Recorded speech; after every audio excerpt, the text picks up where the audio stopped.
Hello, नमस्ते। Mission beauty सुंदरनी होडारस इस series में आज हम एक नया टॉपिक लेके आए हैं। मिशन ब्यूटी में अगले 3 साल में मुझे 1 लाख स्त्रियों को सुंदर बनाना है। तो ये मेरा ध्यास है, ये मेरा पैशन है, ये मेरा प्यार है। और इस सीरीज में हम अलग अलग प्रांतों से त्वचा रोग तज्ञ, डर्मेटोलॉजिस्ट, कॉस्मेटिक डर्मेटोलॉजिस्ट, इनके इंटरव्यूज लेते हैं और इसमें अलग अलग टॉपिक्स पे आपको पूरा नॉलेज देते हैं। तो जानना चाहते हैं आज का टॉपिक और आज की डॉक्टर साहिबा?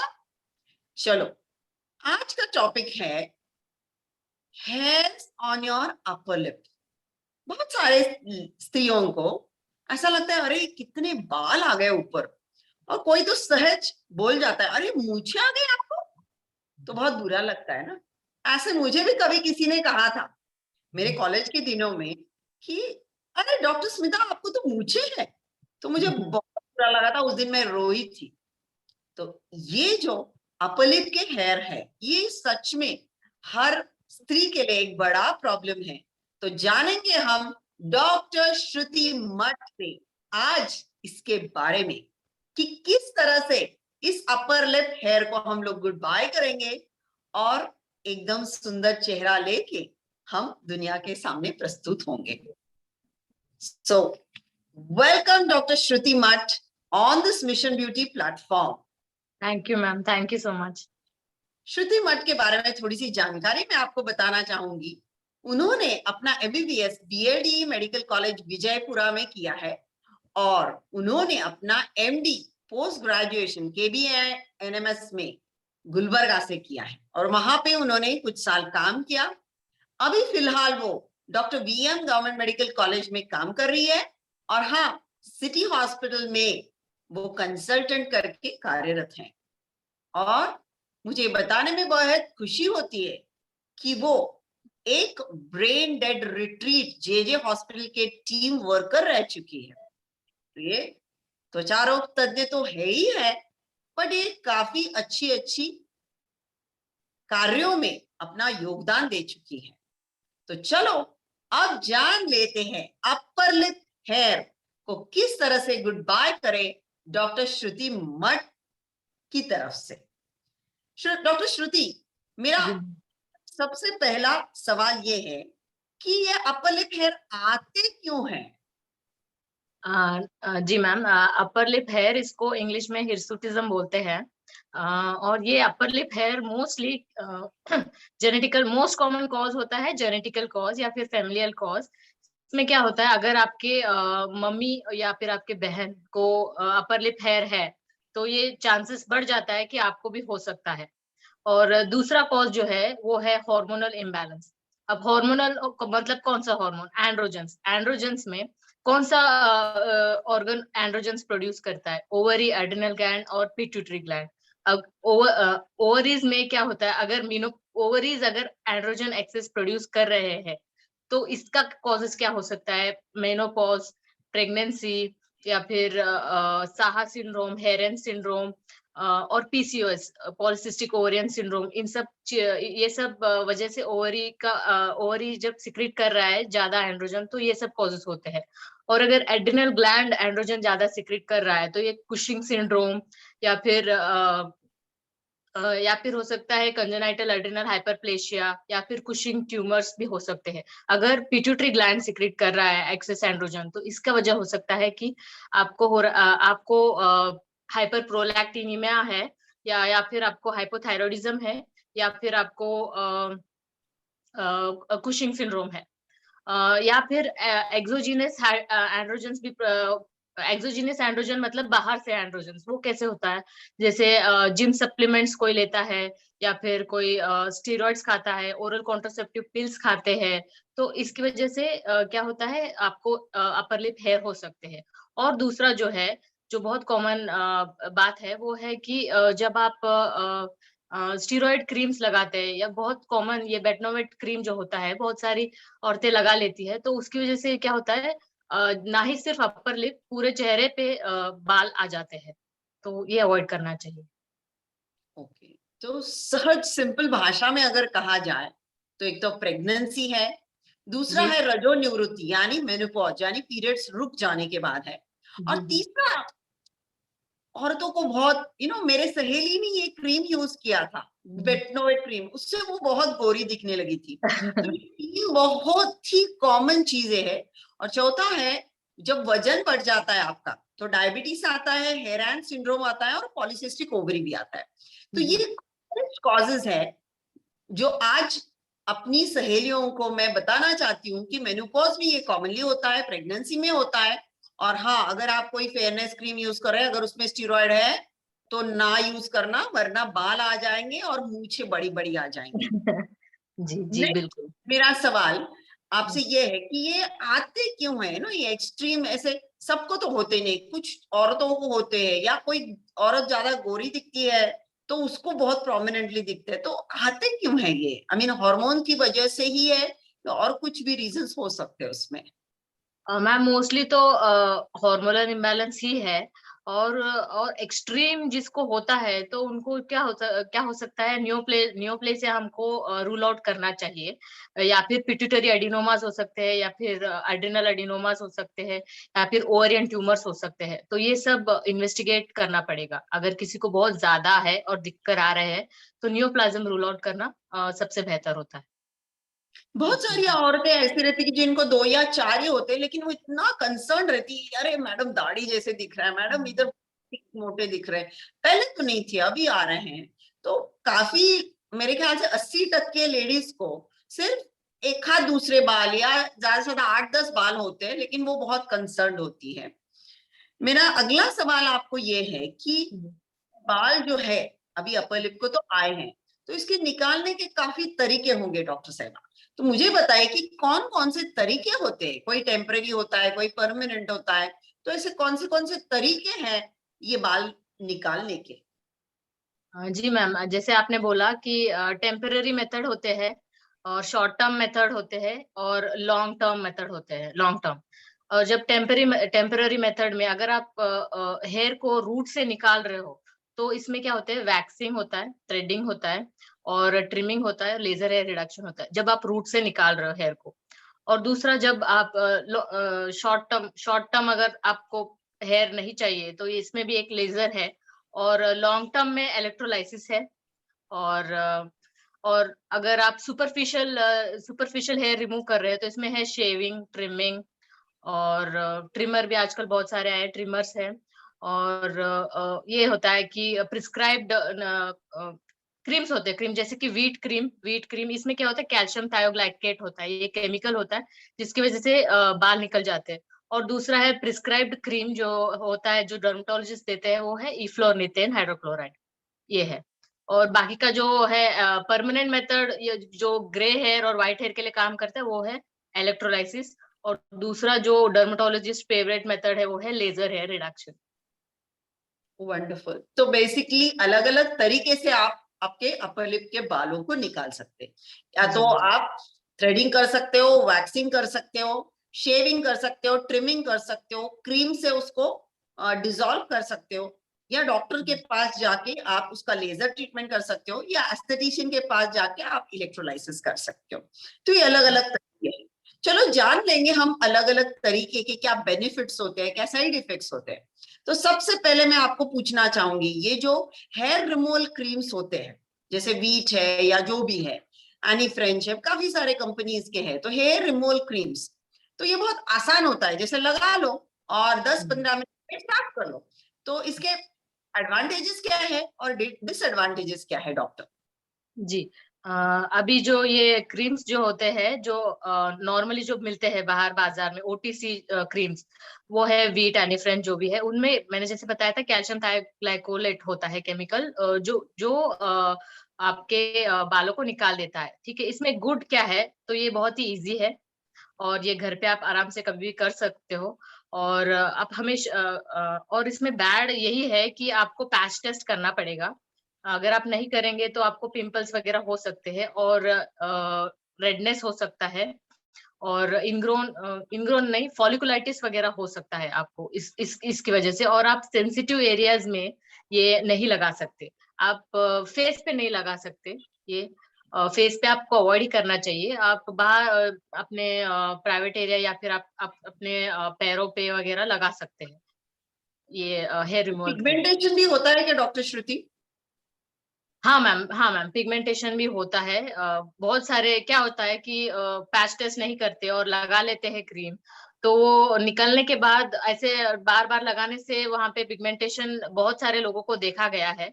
ये मोस्टली हो सकता है कि इरिटेंट कॉन्टैक्ट डर्मेटाइटिस हुआ है उनको, इसकी वजह से पिगमेंटेशन होता है। मेरा अगला सवाल आपको ये है कि ट्रिमिंग करना अच्छा है, बुरा है, एडवांटेज क्या, डिसएडवांटेज क्या?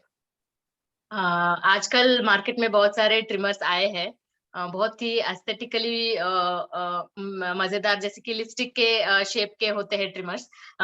तो मैम इसमें कोई बुरी बात नहीं है, ट्रिमर बहुत ही इजी इजी है। इसका गुड एस्पेक्ट तो ये है कि आप कभी भी कर सकते हो, आप अपने बैग में कैरी कर सकते हो ये, और अगर आपको पार्टी में जाना है, आपको इमरजेंसी है तो निकाल लो और कर लो ट्रिमिंग, तो हो गया काम। तो इसका ये गुड एस्पेक्ट है कि ये इजीली हो सकता है, पेनलेस होता है, और कॉस्ट भी इतना ज्यादा नहीं, एक बार आप ट्रिमर खरीद लो तो हो गया। और और इसमें बैड एस्पेक्ट तो इतना ही है कि अगर आपके हेयर्स बहुत ही हार्ड है और कोर्स है, तो आपको बार बार ट्रिमिंग करना पड़ेगा, तो ये परमानेंट मेथड नहीं है, यही है इसका बैड एस्पेक्ट। और बाकी का तो वैसे ठीक है। You can use trimmer. अब घर में ना मेल मेंबर्स तो होते ही हैं, जी जी। माता पिताजी होंगे, पति होंगे, तो ये सारे शेव करते हैं। जी तो जी। साधारणतः स्त्रियां उनका ही शेविंग ब्लेड लेके कभी कभी शेव कर लेती है, तो ये सही है या गलत है, और इसके हाँ क्या एडवांटेज और डिसएडवांटेज? मैम, शेविंग के लिए फीमेल्स के लिए एक फीमेल रेजर मिलता है, तो वो सेपरेट होता है, तो इसमें कोई बुरी बात नहीं है। आजकल बहुत सारे लोग, बहुत सारे एस्थेटिशियंस फेस को शेव करते हैं। हम लोग लेजर करने से पहले आईब्रो या फिर अपर लिप को पहले शेव ही करते हैं। ये सुपरफिशियल हेयर रिमूवल मेथड होता है, तो इसमें कोई बुरी बात नहीं, ऐसा टैबू कुछ नहीं कि सिर्फ लड़के करते हैं। और बहुत सारे लोगों को ये मिथ है कि जब हम शेविंग करते हैं तो बाद में हमें लड़कों जैसे बाल आ जाएंगे, तो ये बिल्कुल गलत है, ऐसा बिल्कुल नहीं होता है कि लड़कों जैसे बाल आपको बिल्कुल भी नहीं आएंगे। कुछ नहीं, बस आपको, अगर आपके हेयर पहले से बहुत ही ज्यादा, आपका हेयर ग्रोथ पहले से ही ज्यादा है, तो आपको जल्दी से वापस बाल आएंगे, वही आएंगे, सेम आएंगे। ये तो आप ऐसा है कि आपके हेयर फॉलिकल्स जो है, जब आप पैदा हुए हैं जितने हैं उतने ही रहेंगे, ज्यादा तो नहीं होंगे, कम हो सकते हैं, ये है बात। ठीक है। तो उससे आप डरिएगा मत। फीमेल फीमेल ट्रिमर है बहुत सारे मार्केट्स में, आप वो भी कर सकते हो। It's not a taboo, it's a easy method, painless method, you can go for it. Okay. अभी बहुत सारे जो अपनी लेडीज हैं जो जाती है एस्थेटिक्स के पास, पार्लर्स को जाती है, थ्रेडिंग करवा लेती है, तो ये क्या मेथड होता है और इसके क्या एडवांटेजेस है, डिसएडवांटेजेस है? थ्रेडिंग जो है, हाँ, पार्लर में बहुत सारे लोग थ्रेडिंग ही करवाते हैं। ये बहुत ही इजी, सिंपल, बेसिक मेथड है जो सब लड़कियां करवाती है अपर लिप और आईब्रोज में। तो इसमें ये एडवांटेज तो ये है कि बहुत इजी है और कॉस्ट फ्रेंडली है, कॉस्ट भी ज्यादा नहीं होता है।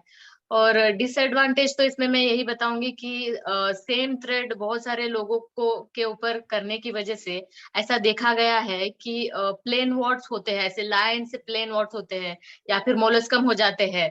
तो ये एक ये है। और स्किन को इरिटेशन हो सकता है, और होके इरिटेंट कॉन्टैक्ट डर्मेटाइटिस हो सकता है, रेडनेस हो सकता है, और फॉलिकुलाइटिस भी हो सकता है इस वजह से। तो ये सब बैड एस्पेक्ट है, वरना तो बहुत सारे लोग ये कर लेते हैं।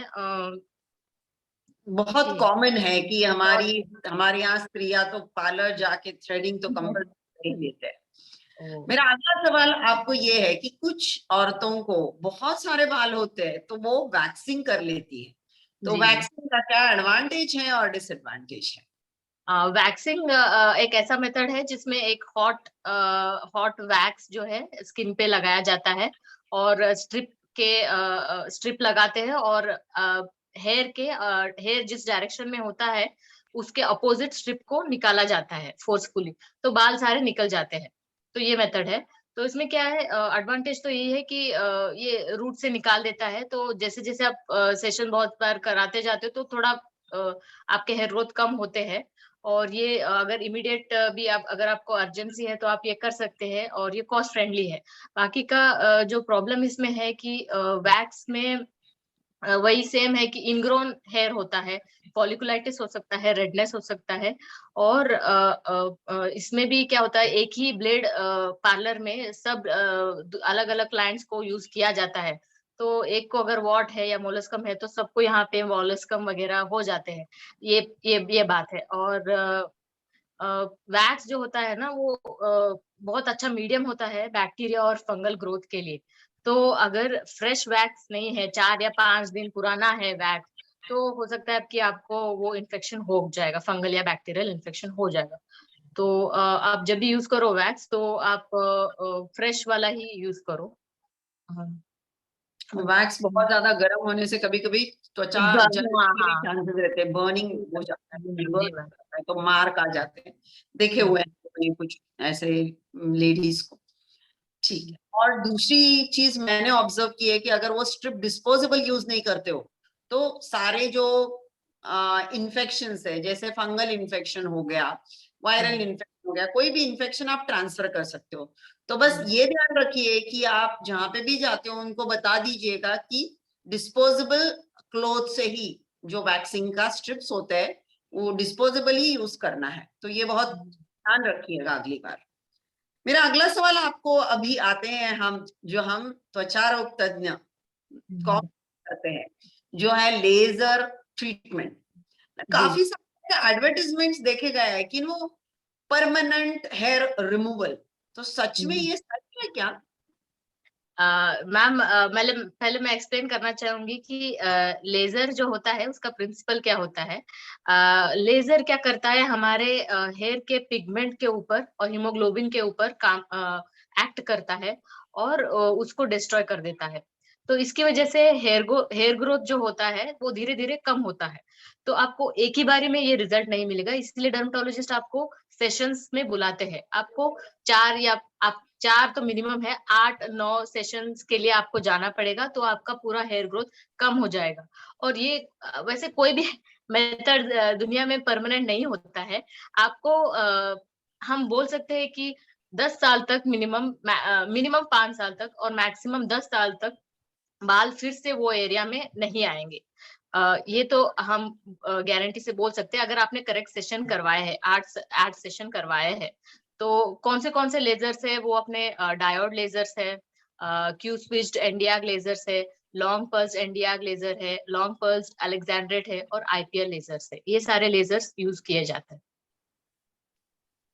मेरा एक्सपीरियंस में मैं इतना ही बताती हूँ, मैं कहती हूँ कि परमानेंट हेयर रिडक्शन है वो, बेसिकली जी, जी। रिमूव ज्यादा उसको हम लोग रिडक्शन करते हैं, यानी रिडक्शन। बहुत हाँ, फाइन हो जाते हैं जो दिखाई नहीं देते। तो जी। इस तरह से वो लेजर काम करता है। तो लो, तो जान लेंगे हम कि इसके एडवांटेजेस क्या है। मैम इसके लेजर के एडवांटेजेस यही है कि ये आपके हेयर को, अगर आपके बहुत ही हार्ड और कोर्स हेयर है तो ये आपके हेयर ग्रोथ को फाइन और वेरी लेस कर देता है। और ये और आपके हेयर का जो साइकिल है, हेयर साइकिल, उसको भी बढ़ा देता है, यानी कि हेयर बहुत देर के बाद फिर से वापस आएंगे, वो है। और ये आपको बहुत ही ज़्यादा मतलब एस्थेटिकली अच्छा अपीयरेंस आपको देता है। अ, और अगर आप ये कॉस्ट में इतना ज़्यादा भी नहीं होता है, अगर आपको मैं बता दूँ तो अगर आप लेकिन ये हर बार लेज़र मशीन पे डिपेंड करता है और आप कहाँ गए हैं वो डिपेंड करता है। आपको मैक्सिमम में 2000 ऐसा कोई भी चार्ज कर सकता है या फिर 500 से लेके 2000 तक कर सकता है। आप 4 से 5 सेशन करवा लो और आप ज़िंदगी भर में जितना आपने ये थ्रेडिंग, वैक्सिंग पे आप हमेशा करते रहो, 15 दिन में 1 बार, 15 दिन में 1 बार, ये आपको झंझट नहीं रहेगा। आप एक बार लेज़र करवा लो और आपको आपके बाल नाक के बराबर हो जाएँगे, ऐसा है। तो सच में तो ये एडवांटेजेस ऐसे है कि लेजर करने के, तो सच में हेयर रिडक्शन हो जाता है। जी। काफी लोगों को ऐसा डर रहता है कि चमड़ा जल सकता है या कुछ अंदर कुछ तकलीफ हो सकती है, आंखों को कुछ परेशानी हो सकती है लेजर से। तो ये सारे सवाल बहुत सारे नो लेजर के बारे में आते हैं, तो इस सवालों का क्या जवाब है? जब आप लेजर करवाने के लिए जाएंगे, आप जब डर्मेटोलॉजिस्ट के पास जाएंगे तो वो क्या करते हैं, पहले आपको पेशेंट सिलेक्शन क्राइटेरिया में ये सारे पैरामीटर्स देखेंगे कि आपका स्किन कलर कौन सा है, कौन सा टारगेट एरिया है, और आपके बाल के टाइप कौन से है। ये सारे पैरामीटर्स देख के आपका लेजर का जो एनर्जी है वो डिसाइड होता है। तो अगर सारे पैरामीटर सही रहे तो ये बिल्कुल भी नहीं हो सकता कि कोई बर्न हुआ हो आपको, या फिर कुछ भी आपको और आपके आंखों को हमेशा कवर कर दिया जाता है। एक आंखों को कवर करने का एक गॉगल रहता है, गॉगल। उससे कवर करते हैं तो आपके आंखों को कुछ होगा नहीं।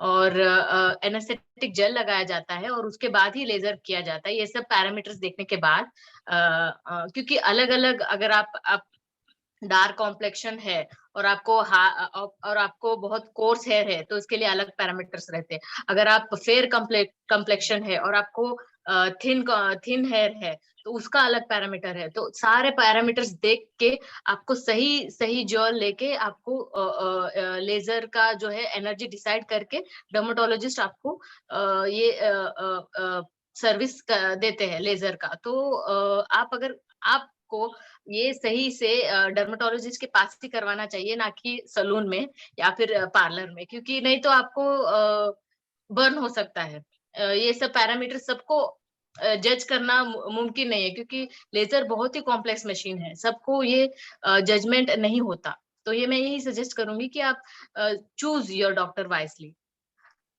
बहुत सही कहा डॉक्टर श्रुति आपने, क्योंकि कोई भी लेजर मशीन तो रख सकता है, लेकिन नॉलेज होता है ना पूरे जी डर्मेटोलॉजी का, यानी लेयर्स ऑफ स्किन है, बर्न हो गया तो क्या हो गया, कॉम्प्लिकेशन हो गया तो क्या हो गया, लेजर के पैरामीटर्स क्या रखने चाहिए, या किसी व्यक्ति को अगर वो सूट नहीं हुआ तो क्या करना चाहिए, ये जी केवल केवल केवल एक त्वचा रोग तज्ञ जिसके पास एमबीबीएस एमडी डिप्लोमा डिग्री हो वही सही कर सकता है, वरना आप गलत हाथों में आपकी त्वचा और आपके पैसे सौंप रहे हो। तो जी जान जी लीजिए, आपकी त्वचा ये सबसे कीमती है, आपका सौंदर्य बहुत कीमती है, तो इसको किसी को तकलीफ देने मत दीजिएगा, सही डॉक्टर चुनिएगा लेजर के लिए। आप ऐसा होता है कि मेनोपॉज के बाद एक हाथ दूसरे सफेद बाल भी आते हैं डॉक्टर श्रुति,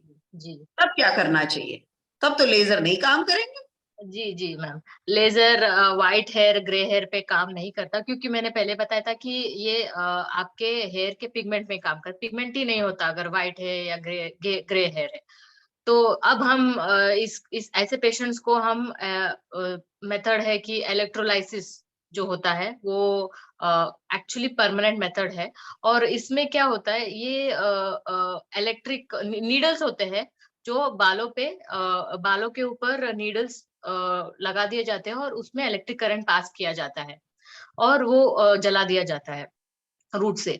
तो अगर आपको इसमें यही है कि ये बहुत ही टीडियस है, ये बहुत ही पेनफुल है, क्योंकि अगर आपको यहाँ पे 40 या 100 बाल है तो 100 बार आपको इलेक्ट्रिक करंट दिया जाएगा, तो ये इतना पेनफुल होगा आपको। तो इसीलिए ये इतना ज्यादा फेमस नहीं है। और अच्छा हुआ भगवान का शुक्र है कि लेजर आ गए, तो ये अभी करवाना नहीं पड़ता। लेकिन सिर्फ अगर एक दो ग्रे हेयर है तो उसको ट्रिम भी कर सकते हैं हम, अगर उससे भी नहीं जा रहा है, बार बार आ रहा है, तो इलेक्ट्रोलाइसिस एक लास्ट ऑप्शन है जो हम करवा सकते हैं। डेफिनेटली इलेक्ट्रोलाइसिस जब भी करवाते हो तो कोई एक्सपीरियंस्ड पर्सन से ही करवा दीजिए, वरना एक हाथ करंट आपके स्किन में जाके उसका दाग और उसका स्कार बन सकता। जी जी जी हाँ तो towards the end of this session doctor Shruti, जी। हमारे लेडीज के लिए आप टेक होम मैसेज क्या देंगे? अपने अ, बाल को मुझे गुड बाय करना है, तो बताइए आपकी क्या टेक होम बैक मैसेज होंगे आपके? ओके, टेक होम मैसेज तो यही होगा कि अगर आप हैरी में है या फिर आपको कोई पार्टी अटेंड करनी है, जल्दी में हो आप, तो क्या करिए, आप ट्रिमर यूज करिए, हमेशा एक ट्रिमर रखिए अपने पास, और उससे फटाफट आपके बाल चले जाएंगे और आप आराम से जा सकती हो। और अगर आप जल्दी में नहीं है आपके पास और आपको ये परमानेंट इसका इलाज निकालना है, तो हमेशा स्टैंडर्ड अप्रोच होना चाहिए। आपको पूरा स्टेप बाय स्टेप आप डॉक्टर के पास जाइए और वो आपका जो भी है हार्मोनल इम्बैलेंस की वजह से हो रहा है या किस वजह से हो रहा है, सब कुछ इन्वेस्टिगेट करके उसका सही इलाज जो भी कॉज है, they will treat the cause. ठीक है, तो आपको इसका बहुत फायदा होगा और आपके बाल कम हो जाएंगे। वंडरफुल, इतना ब्यूटीफुल एक्सप्लेनेशन आपने दिया डॉक्टर श्रुति कि मेरे ख्याल से तो लेडीज आपको डेफिनेटली कांटेक्ट करिए आपके कांटेक्ट नंबर पे, ताकि उनकी क्वेरीज आप सॉल्व करें। जाते जाते एक आखिरी सवाल, जी, आपका क्या मत है मिशन ब्यूटी सुंदरवी होणारच या डॉक्टर स्मिता चाकोती के बारे में कुछ आप कहेंगी तो हमें बहुत आनंद होगा। मैम पहले तो मैं आपको बहुत थैंक्स बोलना चाहूंगी कि आपने मुझे इनवाइट किया और आपने बोला कि आप ऐसा इंटरव्यू कंडक्ट करना चाहोगे। I am very very thankful to you. आपने एक आप सब जो भी है जूनियर, आप सबको इतना एनकरेज करते हो और मिशन ब्यूटी जो है इसकी वजह से बहुत सारे यंग फीमेल डर्मेटोलॉजिस्ट को आप सपोर्ट कर रहे हो, एनकरेज कर रहे हो, जिसकी हमें बहुत जरूरत है। बहुत बहुत जरूरत है मैम। हम 1000 टाइम्स आपको थैंक्स करे कहेंगे तो भी ये कम है, क्योंकि इतना एनकरेजमेंट, इतना हमको सपोर्ट आप दे रहे हो। Thank you so much ma'am. और सब लड़कियों को आप सुंदर फील करा रहे हो, तो ये भी बहुत बहुत बहुत अच्छी बात है। सब लड़कियां, कौन नहीं चाहता कि वो सुंदर दिखे, सब चाहते हैं कि वो सुंदर दिखे। तो ये सच में आप बहुत अच्छा काम कर रहे हो मैम। तो थैंक यू सो मच, मुझे आपने सपोर्ट किया, एनकरेज किया। और सब लड़कियों की तरफ से, सब सारे डर्मेटोलॉजिस्ट की तरफ से, जूनियर डर्मेटोलॉजिस्ट की तरफ से, जिनको आपने हाथ पकड़ के ऊपर लाने की आप कोशिश कर रही है, थैंक यू मैम। और सब औरतों को भी मैं कहना चाहूंगी कि ma'am is best dermatologist in Solapur. Please please go consult her, ask her whatever is your queries. Please put it in our description box. We are ready to answer. Okay. Thank you so much doctor Shruti. और ऐसे बहुत live shows लेके हम आएंगे definitely. Stay tuned and thank you. You are one of the pillars of Mission Beauty. Thank you, Dr. Shruti. Thank you, ma'am. Thank you. Thank you.